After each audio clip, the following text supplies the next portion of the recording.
Jackson trying to escape and run for it, and he's got it more. Lamar Jackson down the sideline. Will they give it to him? They will. Touchdown, Baltimore.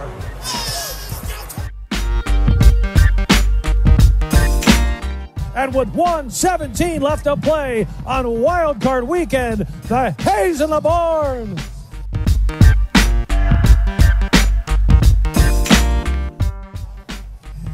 Oh my God! I wish you guys could. I wish we had a camera in here so you could see what we're doing. We're just a bunch of clowns in here. How much fun is that?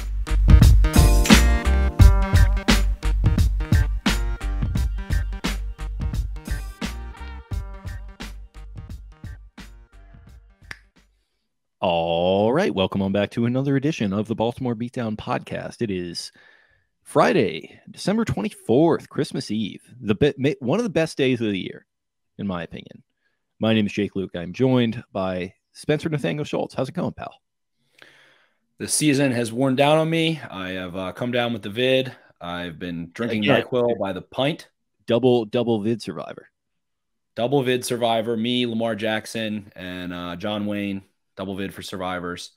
We have made it to the other side. I've been pretty much in a slimy green fever dream for the last 2 days. NyQuil by the pint. Dreams. Some strange dreams. Waking up in my own sweat. I don't even know how to describe how the last 2 days have been. I think I slept about 18 of 20 hours at one point, but I think I'm getting close to the other side here.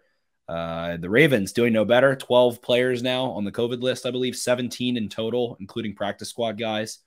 So when it rains poop. And that is the story of the Ravens season. They can't just get one single break, one week, one time for the kid, one time for the boy. Nope. They have to go play the Cincinnati Bengals. The Fighting Stink Fart and Whales will travel to Cincy and be shorthanded as usual. I mean, are Chris Westry and Jimmy Smith and Chuck Clark going to come off this COVID list? How long have they been on there? Like, come on, man. Christ. It's been a while. It's been a while. And I don't know what's going on. It just keeps coming. Justin Madubuike, COVID. Justin Houston, COVID. Hopefully no Justin Tucker, because apparently COVID is just attacking all the Justins. So hopefully Tuck, if you buck, can stay off of that. The Ravens can continue to play in weirdly close games and in this tortured fever dream of a season where nothing goes right, but they somehow manage to almost win games. And it's like we're on the dark side of the moon now, where the first half of the season was them, happily traveling bound for bound through the craters of the moon and staking down a purple flag.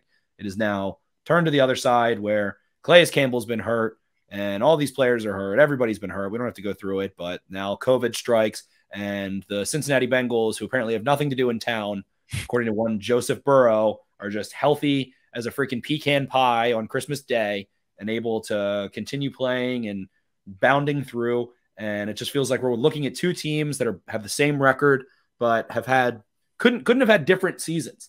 You're talking about the Bengals as the shiny new team that is impressing everyone and being able to be excitable and flammable and flamboyant and all these great things going on. Joe Burrow, Jamar Chase, their defense is playing well. Trey Hendrickson racking up sacks. And then, it's the Fighting Robert Jacksons, and they can't even maintain to get any of their fourth, fifth, or sixth cornerbacks involved in games, aside from Anthony Averett. So I don't know. I'm not feeling too hot about this one, and I've just reached my breaking point. Yeah, I think I've crossed the apathy line a little bit. I'm not like super mad because like there's not really many expectations. I'm not especially happy because it just feels like we've been robbed of like a real football season here.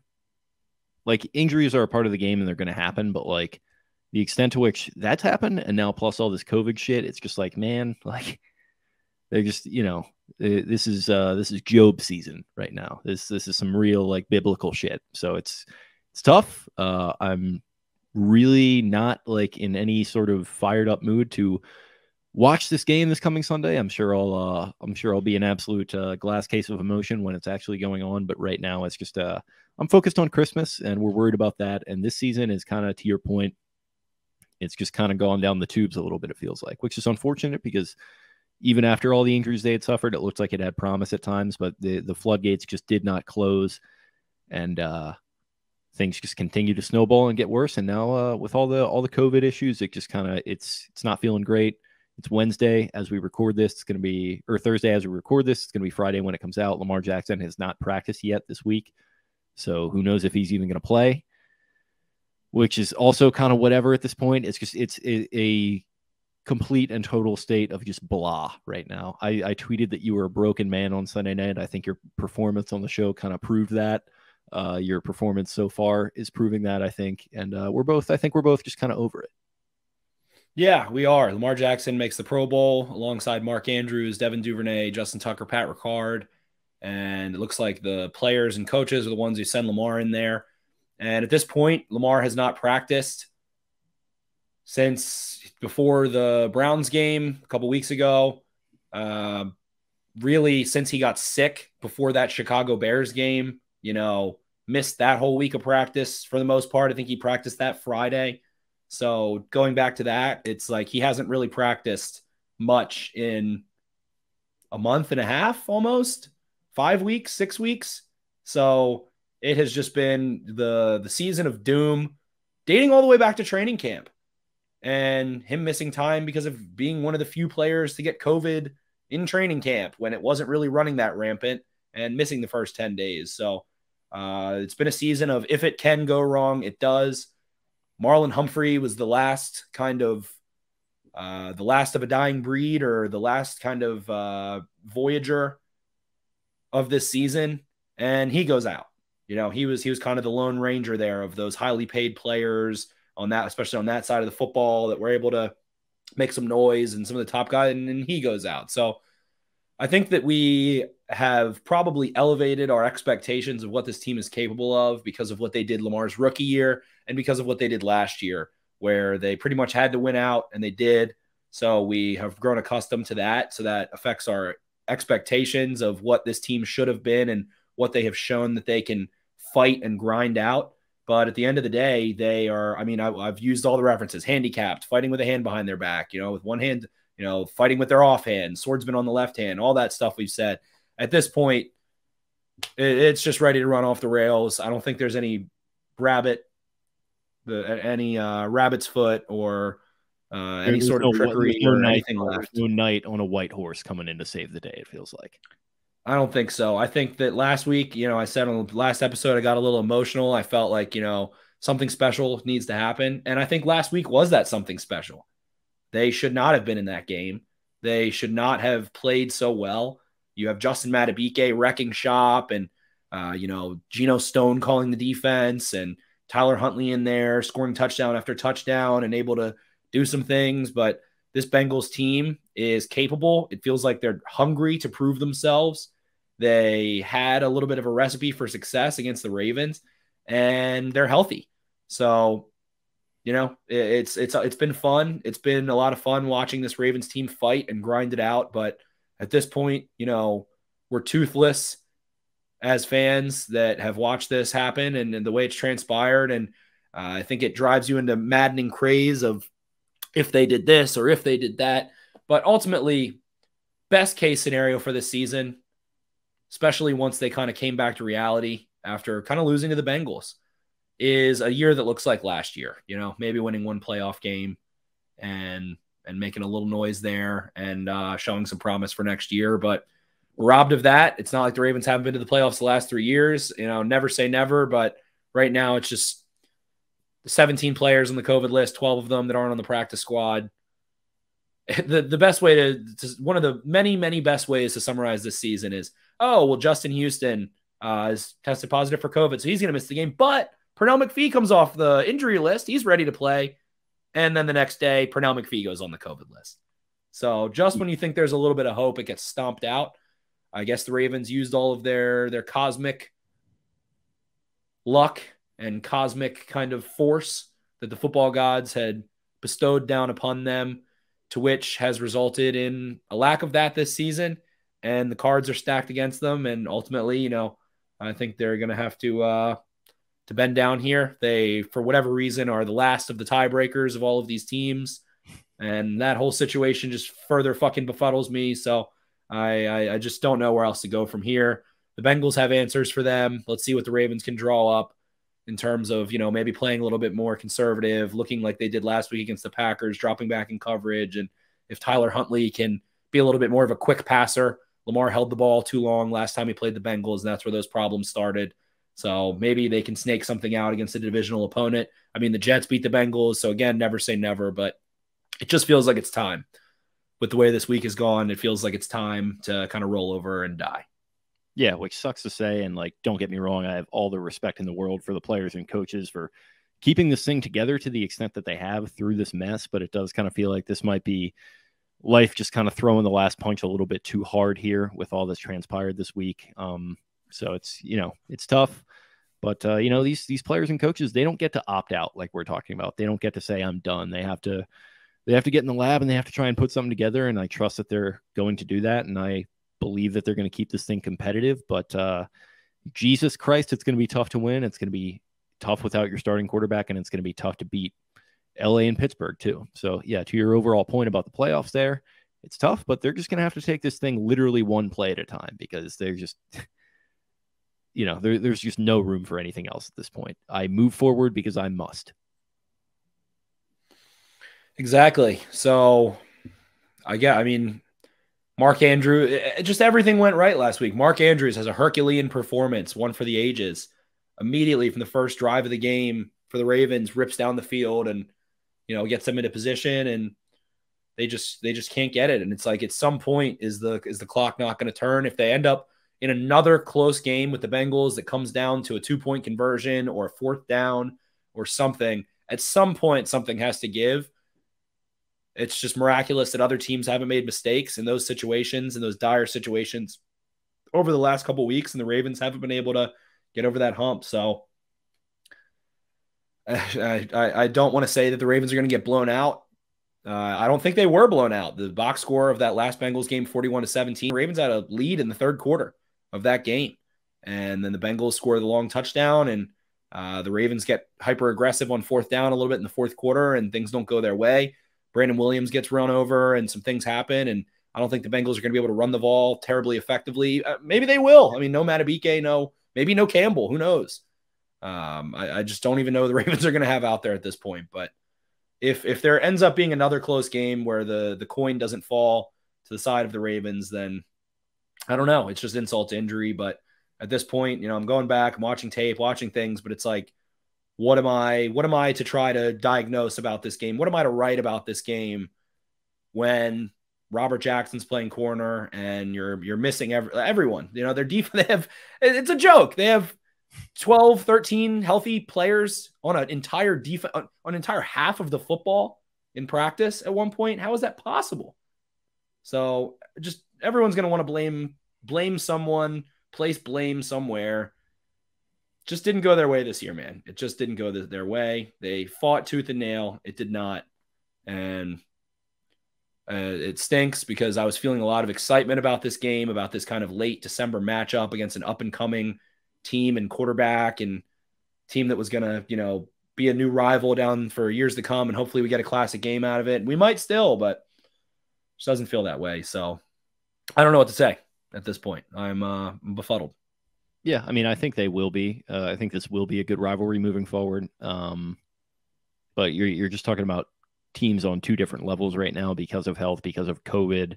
And the Bengals have just been playing a little bit better recently. They're not exactly blowing teams away, but they're doing enough that they need to do in order to get it done against some of these teams. And, the Ravens play 3 close games. They lose 3 different times. It just kind of it's gone the other way for them. So things are trending one way for the Bengals, and that's positive, and trending the other way for the Ravens, which is unfortunate. But here we are. They're both 8-6, and this is effectively the division title. So it is. If Tyler Huntley is able to pick apart the Bengals underneath a little bit, bust off a couple runs, then it just feels like we have an interview with Mike Sands of SI Bengals and does a couple of different things. And he's talking about how much the Bengals struggle to cover, Darren Waller and George Kittle and some of these tight ends this year. Well, guess who they haven't struggled to cover? Mark Andrews, they take him away first and foremost. They've got an answer for that. It feels like this Bengals team has very much prepared themselves to play and rostered themselves to play against this Ravens team.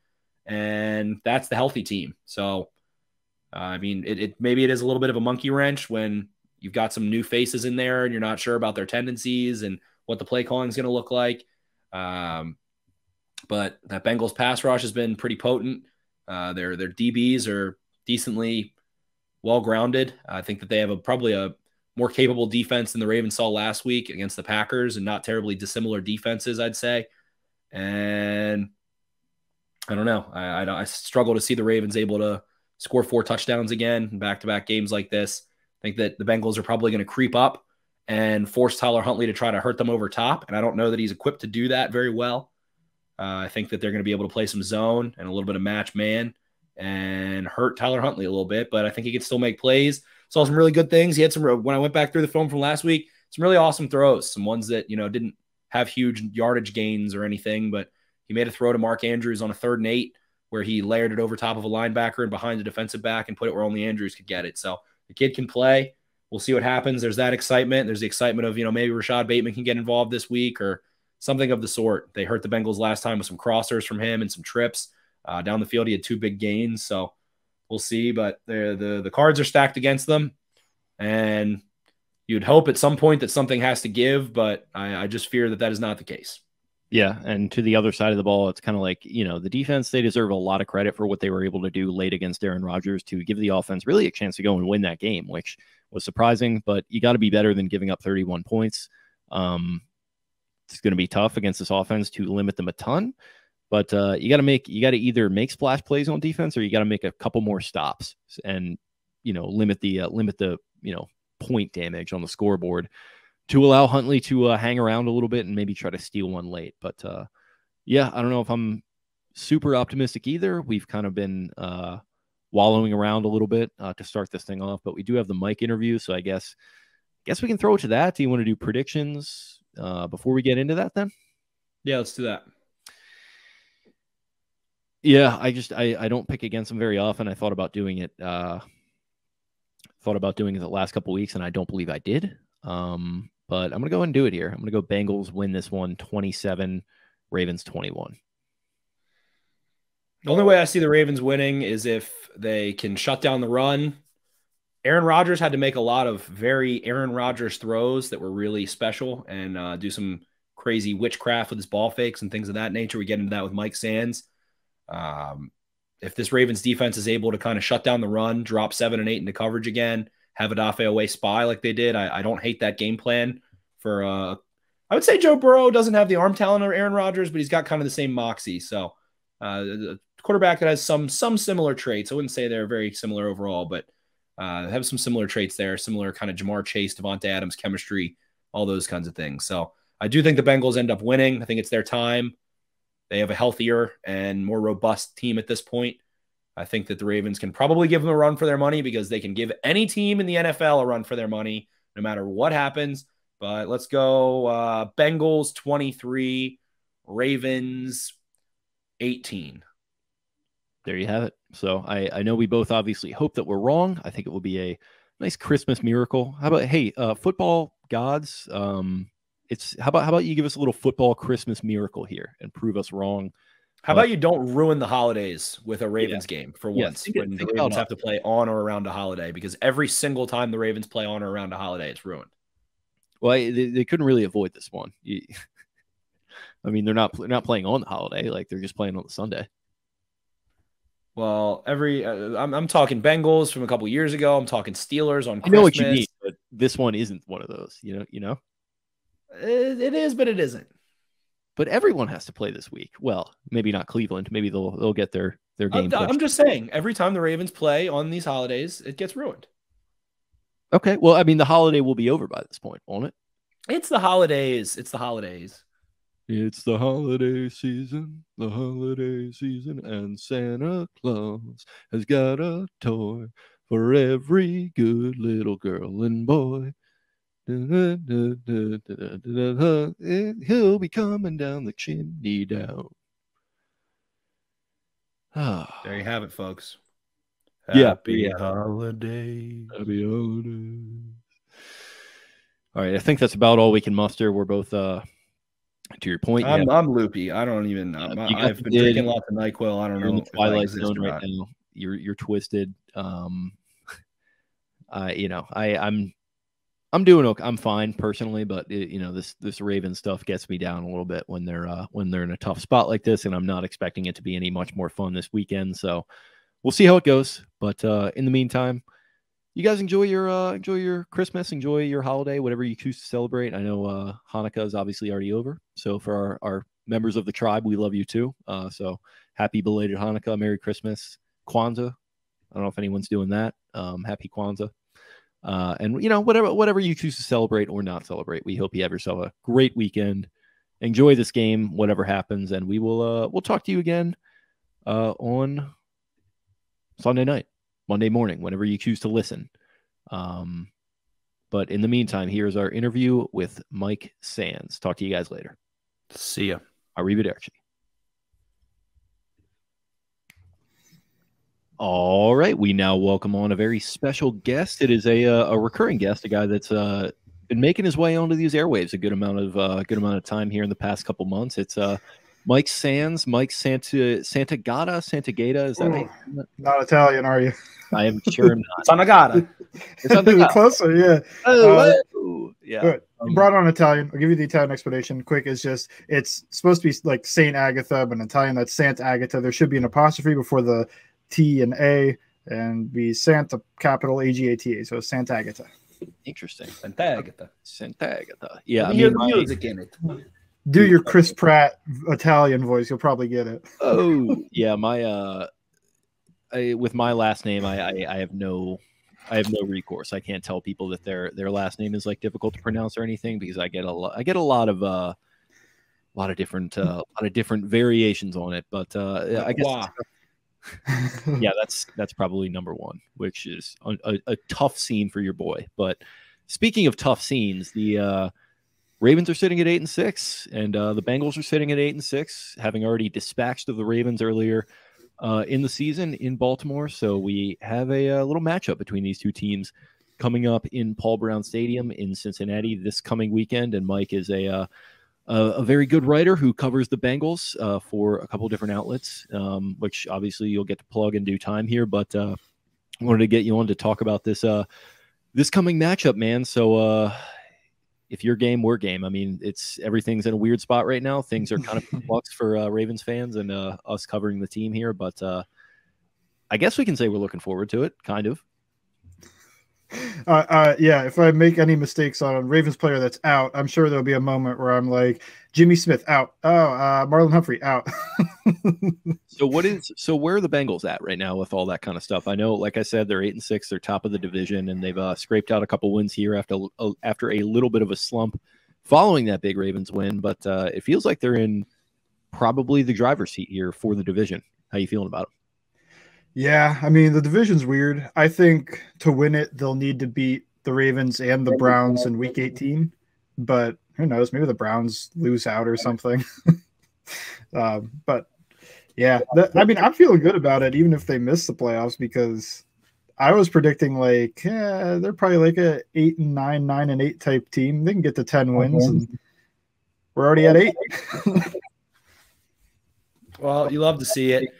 There's definitely been a little bit of issues with the Bengals as well since the last time these two teams squared off. Two very key players, Logan Wilson now out, one of the most under-heralded linebackers in the NFL this season, did not practice this week at all, if I'm not mistaken. And then Riley Reif on the offensive side of the football banged up. Looks like Joe Mixon might be good to go. DJ Reader might be good to go as well. So overall, where does this Bengals team sit in terms of where their strengths and weaknesses are, as opposed to the last time they played the Ravens in Week 7? The one thing you mentioned, Riley Reif, is definitely out. He's on IR. I do think that could play huge with the way the Ravens now. I mean, they've got all the personnel issues, but if they can bring some funky pressures, that I think it'll be Fred Johnson at right tackle.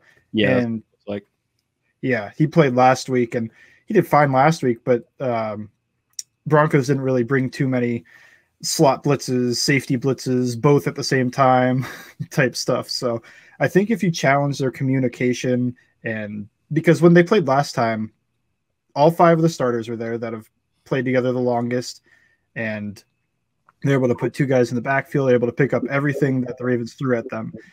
Now, right tackle's out. I think it'll be Jackson Carmen again at right guard, which good for continuity. And everybody else is the same. But Riley Reif, man, I mean, he's definition of solid and been around a long time, so he's seen a lot of that stuff. So I think that's what could really hurt them. Logan Wilson being out, to me, he's like the chaos creator, and it kind of sucks not to have that, but less of a big deal than Riley Reif, in my opinion.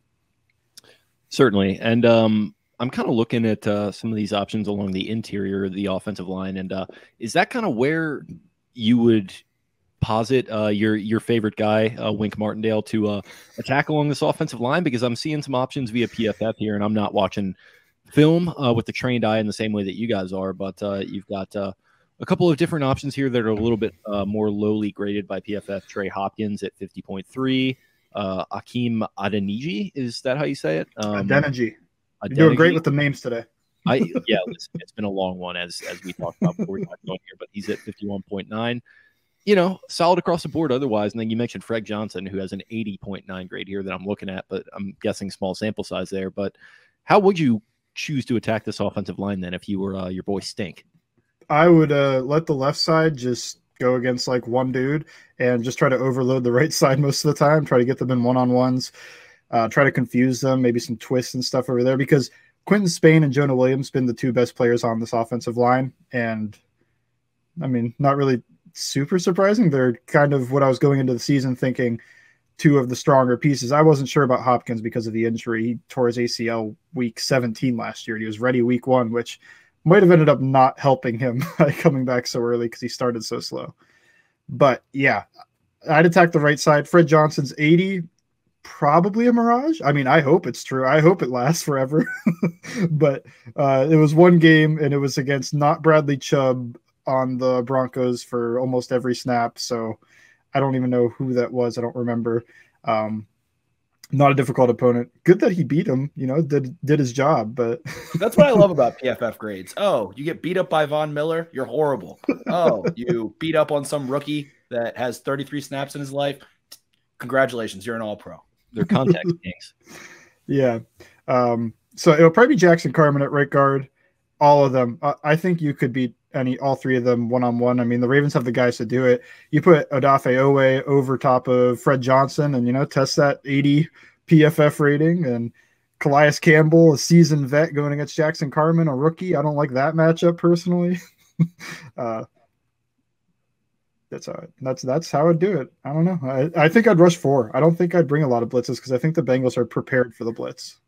Yeah, it feels like Joe Burrow really, among the games that I think have stung him probably in his like at least professional career and maybe even in his like entire football career, I feel like that cover zeros, you know, simulated pressure, creeper look game in his rookie season against Baltimore was the one that stung him the most. They go get Jamar Chase, someone who can win off the line of scrimmage and beat press and be that immediate aid to him and all of those things. So I feel like if there's an opponent that kind of scorned Joe Burrow and made him want to look back and say, never again, I feel like it's the Ravens. So we end up seeing the Bengals use that kind of A-gap sniffer from Joe Mixon in the last matchup when they showed those double mug pressures. We also see them go split back a ton. And split back allows you to block up, you know, all those extra gaps. You can kind of go man on a man all the way around, and then you can get the ball deep. Also in that last matchup, we saw them scheme out CJ Uzama. We saw them use that fake little discount double check, whatever the signal was, and hit Uzama downfield, who made Deshaun Elliott miss. We also saw Uzama put Marlon Humphrey on skates, was able to separate from him at the stem, go deep, and do all of these different things. So it kind of feels like, correct me if I'm wrong, but what would you anticipate? It feels like Zach Taylor went pretty far into his bag in that game. All right, we've got the sniffer. We've got the split back. We've got some schemed up stuff for Uzama. We're going to rely on Jamar Chase when they give us softer looks. If he's going to go deeper into Santa's bag and pull out some more tricks, where do you think they come from? What do you think are additional answers for Stink Fart and Wales defense that the Bengals haven't shown yet? Yeah, the discount double check thing was cool because Josh Bynes clearly knows a lot of the Bengals calls. So he knew what was coming, but they planned that. That game was like Zach Taylor's magnum opus to me. Where it was like, part about that is that they had gotten rid of Josh Bynes and kind of like said, okay, we're going to transition to these young linebackers. He goes to the Bengals. They sign him to get the Bengals signs, and then he somehow works his way back into that defense again, and he's a key player, which is kind of a funny story with Josh Bynes. Yeah, and Josh knew the kill call, so he kept every time they killed into a run play, like everybody be moving over, everybody's coming up, and it stung the Bengals run game. But then he also knew whatever the wide receiver screen call was, but they changed that one to a fake screen. So cool chess match there. Yeah, getting into the bag of tricks, I think something we really haven't seen a lot from Zach Taylor this season is to really – he's done a little bit, but he hasn't done like the whole McVay – and Shanahan type of off of their under center wide zone, which they pound. They ran leak last week for the first time since week 1 and went for a touchdown. So I think you get some of these wide zone type plays, leak, drift, whatever you want to call everything, all the different ways to call an over route. Some of that would be interesting to throw at the Ravens, but I don't know. I think they might just come out, split back gun. They're like, yeah, they're going to try to pressure us, and we'll beat them deep with Jamar, and our wide receivers are better than their corners, which, I mean, probably the Ravens corners are. It's not probably, Mike. Robert Jackson is not hanging with Jamar over there. We watched the Packers game last week, but Robert Jackson was wearing number 17, and he went up against Devontae Adams at the goal line, who's also wearing number 17, and there was some 17-on-17 crime committed. That's all we have to say. And it was not Robert Jackson committing the crime. Yeah. So, and they're not going to double Jamar. Stink made sure of it today. We always get stink news when I come on. Yeah, we made that point there. And I'm glad you brought that up. To what degree, and you were talking about this a little bit on Twitter, to what degree is he right in what he said? Because it sounds like you kind of agreed with him. Oh, yeah. I just agree that Jamar's, I think we've cooled off a little on crowning him like the next coming of Randy Moss. He's really good, but he's like a fringe, more like top 10, a guy you got to worry about. But there's like 2 receivers in the league, and Adams and Hill, and maybe whoever is your other favorite, that really require these double teams for the entire game. Defensive coordinators don't want to do that because, one, their ego. They're like, well, my guy can handle it, and my scheme. The scheme and the resources it takes to do that, where I got 2 guys on one guy the entire game. That's I don't know. I don't think a lot of defensive coordinators like to do that. So when I watch, the most you see with Jamar is they'll do some cloud, which is almost a zone double. And then there's a very funny rep against the Steelers where Tomlin was the opposite, where he said something about they have to cover Jamar, and they had a safety in single high, and he was on top of the numbers to Jamar's side in single high coverage. It ended up being a touchdown to T. Higgins. So it's like, yeah, okay, I guess you took him away, but everybody else is playing cover 0 rules. Yeah, T. Higgins and Tyler Boyd there can still make hay. Absolutely. Higgins had, I think, 450 yards over a 3-game stretch there, excluding last week. So Higgins has been able to do some definite damage there for sure. What else is going on with this offense? Give us the last month of what's going on. Give us the high and the low of this offense, their attack, and what's kind of changed as the season is worn on. Expectations versus reality.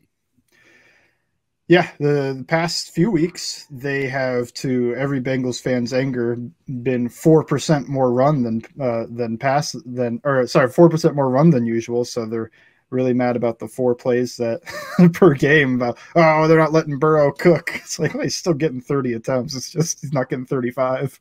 But so a little bit more run heavy. Like I said about the wide zone stuff, they've been implementing more of it. It seems like more of it every week, but they're just not, and maybe they won't be this type, but I always think Zach Taylor wants to do a lot more of the Rams stuff. And some of it's Burrow's not comfortable after the knee injury to turn his back to the defense for so long. Also, he's been getting sacked on those because whatever reason, there was one last week where he turned his back and they sent a safety off the edge, and well, by the time he turns around, he's getting hit. So I think there's a little bit of that type of stuff in there too.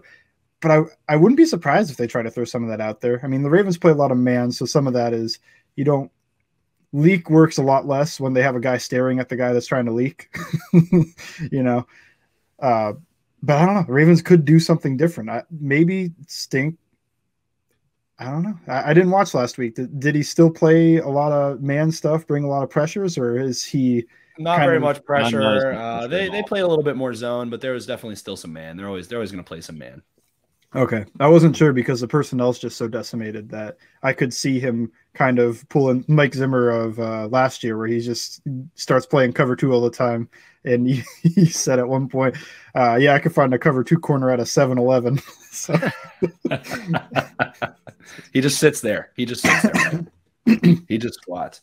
Yeah, the wide zone stuff's interesting because Aaron Rodgers was running a little bit of that and had some beautiful ball fakes. And I think that's something that, does take full off season's time to be able to execute those concepts, to have the confidence in the fake, to understand where the free man might be coming from if there's a rush, things of that nature. So it's exciting to see. But flipping over to the other side of the ball, I mean, we got one Eli Apple talking one metric shit ton of smack. And what are your feelings on that? Do you love to see it? Are you excited to see that as a Bengals supporter, seeing a confident Bengals defensive player go be like, all right, we're laying down the gauntlet. We already whooped you once this year, and we're gonna lay it on these Ravens who have given us some trouble for a while. That was in the middle of him talking crap to Judy too, wasn't it? Yeah, it was literally within. Yeah, it was. Yeah, within like a day of each other, I think. I swear I thought it was like in the same reply thread. So well, yeah, it might have been. It might have been. I think he got into the locker room, immediately got onto his phone, and started tweeting about Judy. That's when he tweeted Lamar's going to be generous next week or something like that. Which, listen, we'll see if Lamar even plays. I have no idea about that either. I mean, I feel like he plays, but I don't know. Yeah, I mean, I love to see it. I love to see anybody talking trash. The taunting rule, terrible. There was a play last week where Trey Waynes got bodied by Tim Patrick, and Tim Patrick points at him and puts his hand down low like you're small. And I was like, oh, I'm all for this, man. I don't care if it's against the team I support. So I'm all for it. Cornerback's playing better, at least better than they used to be when instead of his mom trying to defend him on Twitter, it's him talking trash on Twitter. I was going to ask, what's the temperature on Annie Apple right now? Because it looks like she was getting into the mix a little bit too last week. Yeah, I think it's not like in New York the same way where she was yelling at every Giants fan that said anything about him. I mean, literally on draft night, from what I remember, because he was like, people have forgotten about him since then, but he was a very high profile prospect, and like he goes to New York, and him and his mom are just tweeting through it on draft night. That was a bizarre story, and like I literally forgot. This sucks, but like I forgot he was in the league until funny, they beat the Ravens, then he walks into the locker room screaming the big trust thing or whatever. So he's like 2 years old.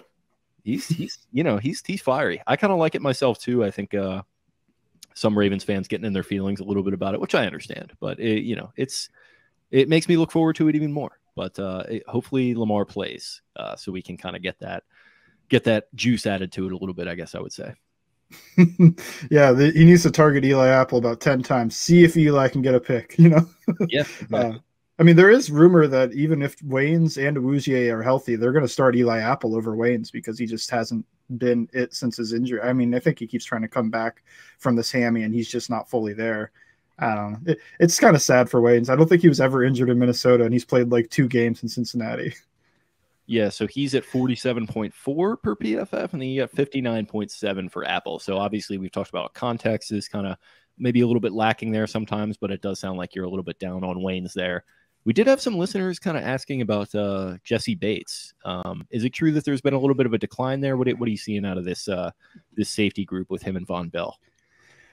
Yeah, now I still think he's a good player. I still see everything that made him good last year, but he's just not with the consistency of last year. And I think some of it's they really loved single high last year, and that's where Jesse Bates kind of thrives, of flowing sideline to sideline, sprinting from the middle of the field to dive and break up a pass.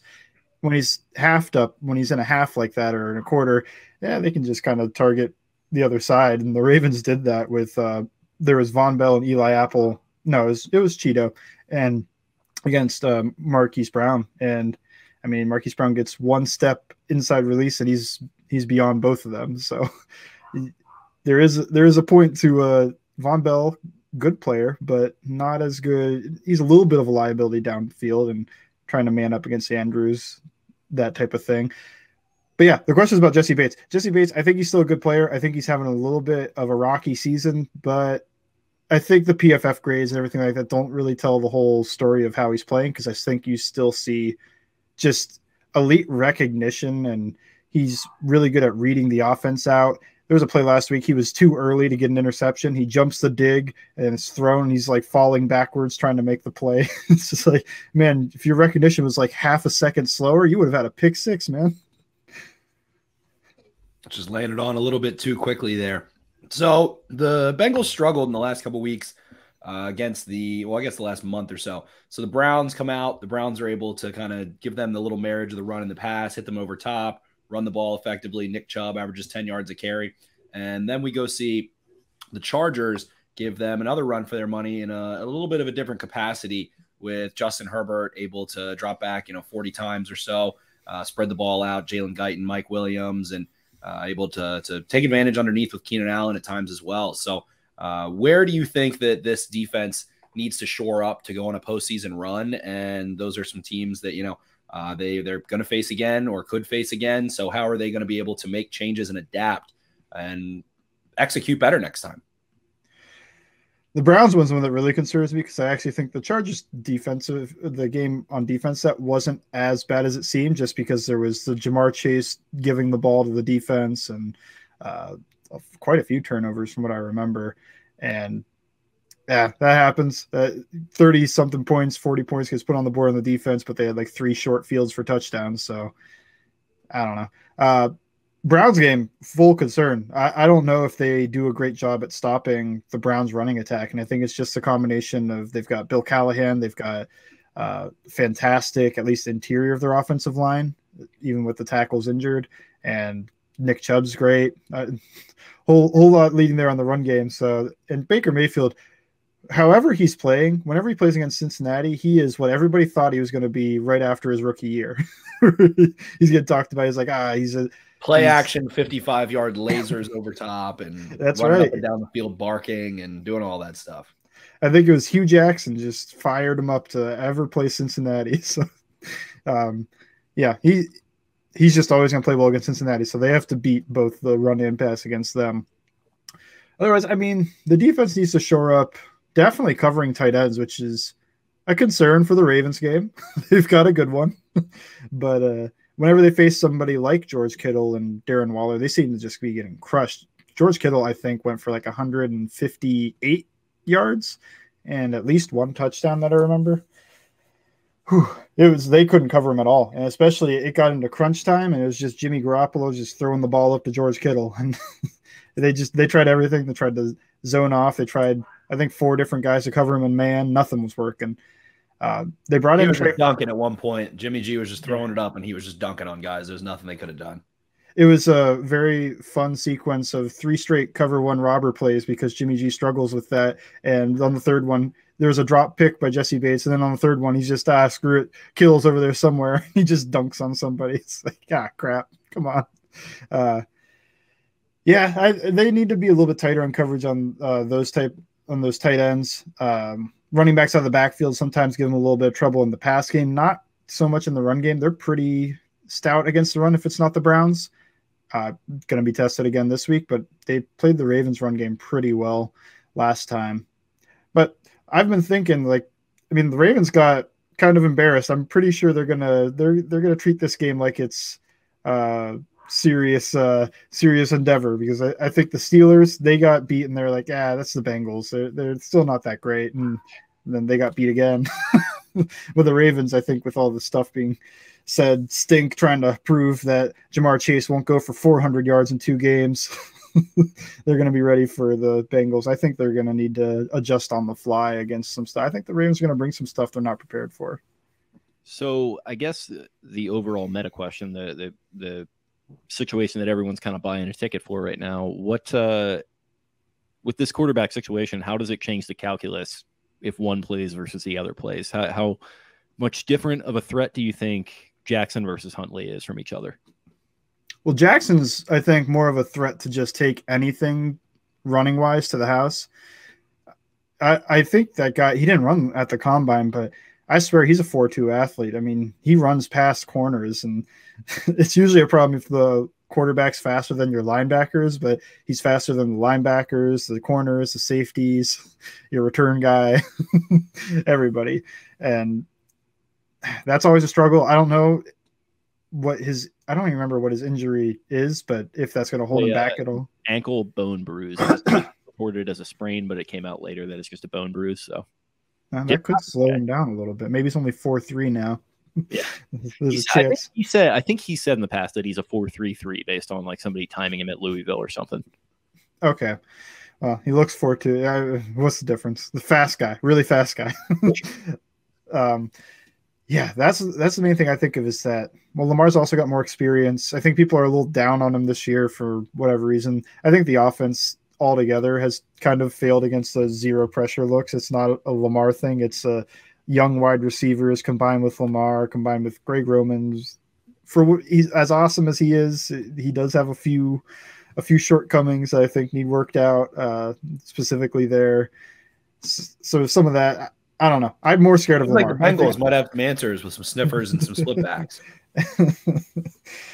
Yeah, difference in the quarterback is that I'm definitely more fearful of Lamar, even though Huntley played great last week. I think Huntley not getting invited to the combine and stuff, that's a little bit ridiculous. I didn't even know about that until everybody on Twitter is kind of freaking out about it. But there's been some weird talk, at least in the Bengals section of Twitter, about how they'd rather face Lamar because Huntley, whatever. I'm like, okay, guys, this guy won an MVP 2 years ago. Like, people are finding a way to turn that into a real conversation. So that's ridiculous. Really fun on our end of things over here. It's like Brandon Allen had 140 passer rating against the Texans last year when Burrow went out. It's like, are you going to go, oh, I'd rather face Burrow. Brandon Allen could really sling that rock. It's like, no. It's pretty much exactly what happens. Stylistically, I mean, Huntley gets the ball out a little quicker. He's not as middle of the field dominant and doesn't look to be there as much. I think Huntley's longest completed air yardage on a pass this season is 30 yards. Lamar averages the second highest ADOT in the NFL at 9.6. So it is a little bit of yin and yang. Huntley's got some wheels too. Huntley kind of has this robotic sense to him where he's like, oh yeah, I'm kind of fast too. And all of a sudden he'll be like, oh, no one's pressuring me and no one's open. I think I'll run now. He had a touchdown against the Packers where he kind of was just like scanning. Oh, I'll go run for a touchdown. He walked in, turned around, handed the ref the ball. And it wasn't like I'm going to hand the ref the ball. You know, I've been here a million times. It was kind of just like, okay, I guess I just scored a touchdown. But long story short, against those passers, I guess Roethlisberger and whoever else the Bengals have faced, how have they fared against passers that have gotten the ball out a little quicker? I know Huntley's around 2.66 time to throw, so a little bit quicker delivery. Lamar hovers around 3 seconds. So how have the Bengals fared defensively against those quick timing passers, a little bit more so than those guys who hold the ball? Against Ben, I think they do fine. I mean, the first game against Ben, they got multiple interceptions on him, everything. So they do a pretty good job of a lot of times taking away what a quarterback wants to do for their first read, making them hold it a little bit. I think that's one area they do pretty solid at. I think where they really, where every defense struggles is when the quarterback's able to buy a little extra time and fire the ball downfield. They don't have I don't know if they have the corners that can hang like that. No offense to Eli, but sometimes a little bit better covering the first part of the route than trying to cover him on the scramble drill. I think it'll be interesting, though, because we mentioned Ben, but I mean, what's the Steelers' offense right now? It's like, I don't even know what's going on over there. An alternate universe. I don't even know how to describe their offense. It's like, oh, Ben, what is going on, man? This former Super Bowl champion over here just he's had these reps where he tries to scramble and he looks just like some drunk uncle, like 50 years old, who said, I used to play in high school. It's kind of runs through the fence in the backyard, trips, breaks the grill. He's the sheriff, the old sheriff in charge of the town, keeping all the settlers safe. We love Big Ben on this program. There's no mythology surrounding him or anything. We don't have to get into it. So that's like the main quick passer I could think of that they faced, and it's like, I don't even know. Like, they made him hold the ball, but what is that offense even doing? because Dude, that pick he threw against the Bengals, by the way, like in the game in Cincinnati, that was maybe the worst throw I've ever seen in my life. It's a total non sequitur, but like he is so I fucking hate Big Ben, and I'm just so annoyed by the Big Ben experience this year. But continue. I think anytime you face a quarterback that's like Huntley, it's always nerve-wracking for me. But like I said, I mean, Lamar is even more nerve-wracking. Lamar is Huntley, but fast. Obviously, a little bit throwing the ball completely different. But I mean, you're saying that Huntley's a little more robotic, a little bit, probably a little bit slower. I think he's like a 4.5 guy, which is still very fast for a quarterback. That's where I just keep going back to, is that I do think that there's some trouble there. I mean, I could just be scarred because the main highlight of Lamar's career came against the Bengals. So that spin move. So I keep thinking, like, every time they play him, it's like, he's gonna do some Houdini stuff here, even if he hasn't been doing it like all year. It'll happen. And even in that last game, I believe, obviously the Bengals score a couple late touchdowns, make it look a little more bloody than it was. The Ravens started going for it on fourth really early in that game too, being hyper aggressive as usual. But I think it was 13-10 Bengals at one point, and then Lamar just busts one out to Hollywood, 50-yard throw to the back of the end zone. Hollywood toe drags, then it's 17-13 all of a sudden. So definitely Lamar has that splash factor a little bit more so that it feels like and especially this season, there was the narratives where, get a lead on them. And then it's like, okay, well, he threw for 450 yards against the Colts and comes back against the Chiefs, come back against the Colts, comes back against the Vikings, comes back against two other games I can't even remember off the top of my head. So that splash factor is not there as much. But let's get to the most important question maybe of the evening. I would say, is Cincy really that boring? Joe Burrow talking mad shit. Tough scene for Cincy. I don't know. The bars by the ballpark are pretty fun, in my opinion. I like the Kentucky side of the river. They got some good beer gardens down there. I mean, they've got some good beer gardens in Cincinnati too. They've got Rheingeist is a great brewery out there. I'm actually not. I've never really lived in Cincy, so I don't have a strong opinion. But I've been a few times, and I was there this year, and it was a fun time. I don't know. Those bars are great to me. My brother went to college there. He had fun. It is very, I guess I would say, like, it's not, I don't know. It's not like New York, obviously, but I don't think it's like any less fun than like a Minneapolis or like even Cleveland. Cleveland's fun to me. I lived there for a little bit and I thought that place was fun, but everybody rags on Cleveland too. It's just, I don't know. They're not New York, Los Angeles. They've really done a good job to turn around their reputation, I think. I don't know if it's fully caught up with America yet, but I think they're doing a lot better than people realize. It's the river fire. People just aren't over it. It was 50 years ago. Yeah, that's true. But Get over it, everybody. Like, talk about like burning an image, like literally burning an image into somebody's brain, the river being on fire, and then having Major League come out. That's just kind of it's a little bit of a tough strike. And listen, we have the wire here, so we have stuff that people associate like kind of one-to-one with our city. So we get it. Yeah, I mean, I guess I'll say I'd rather live in Cincy than Green Bay. What's in Green Bay? I mean, it's a lot colder. Yeah, it's colder. We got some curds for you. Yeah, herds of curds. Spencer is also a big fan, just a really big fan of Packers fans right now. He just had a great experience in the stadium with them last week. So you're preaching to the choir there. They're the big shit talkers in the Midwest. Didn't know that was coming. The only game I went to this year was the Jags game, and there were I don't know if I could find the fans. Yeah, they probably like -3 fans there. Coming up from Jacksonville to Cincinnati, I don't know if anybody really made that trip. It's fine. I don't know. It's a fine city. It's a city. People that say cities suck, it's like you've never lived in rural. Cincy to me though is just like a really big town. I think Baltimore is kind of the same way. It's not like it's you said it's not like New York. It's you mentioned Minneapolis, like all those places are the same. So everybody's taking Joe Burrow's comment for something more than it is. By the way, TC, I know you're listening, and you're probably going to be making a graphic here. I need you to take a picture of Mike's face, put it on a graphic, and say it's fine. It's a city. I don't know. It's a city. That'll be a perfect. Cincy, it's fine. It's a city. Well, it's the Rust Belt. They're all the same city to me. Buffalo's got the best wings, but everybody else, it's all from Buffalo to Minneapolis. It's like the same city. Yeah, exactly. Well, now that we've fully devolved here, Mike, let's get a prediction out of you. So, what do you think happens in this game of the fighting Robert Jacksons traveling to go play the Cincinnati Bengals at Paul Brown Stadium at 1 o'clock on Sunday. How do you think this one plays out? I fully expect Stink Fartenwell to have a comment about me after the game if this goes wrong, but I think 31-27 Bengals. I just think the injuries are just too much. I think the injury list is just hilariously long, where it's like, I don't know if you can overcome this. They have 12 players on the COVID list, Mike. 12. If this game gets moved and those guys play, maybe it's different, but I don't know if they'll even move it. I mean, I don't know anything about the COVID and how the NFL deals with that. So I'll just say 31-27 Bengals. And if the Ravens shut out the Bengals, I fully expect old Stink to go, I told you, and Sands can suck it.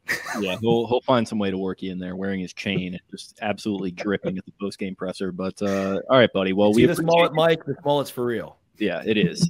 So appreciate you hopping on with us as always, bud. Always making time for us and doing a great job breaking down this matchup. Before we get you out of here, how about you plug your writing, plug your social media, all that good stuff? Yeah, the ratings for Sports Illustrated's All Bengals, and really just follow me at Bengals_Sands because promote pretty much everything there. So you'll see it. Otherwise, yeah, great. I love coming on the show and hope you guys have me back again. We certainly Happy will. holidays, Mike. Thanks for coming on, brother. Yep. Get you back on to talk some more last names and cities and maybe some Skyline chili next time. Thanks again. And have yourself a very, very Merry Christmas if you celebrate. Yeah, you guys too. Merry Christmas. All right, buddy. Thanks, Mike.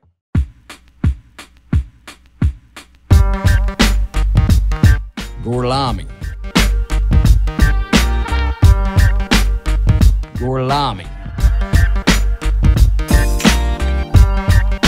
Arrivederci. Arrivederci. Arrivederci. Arrivederci.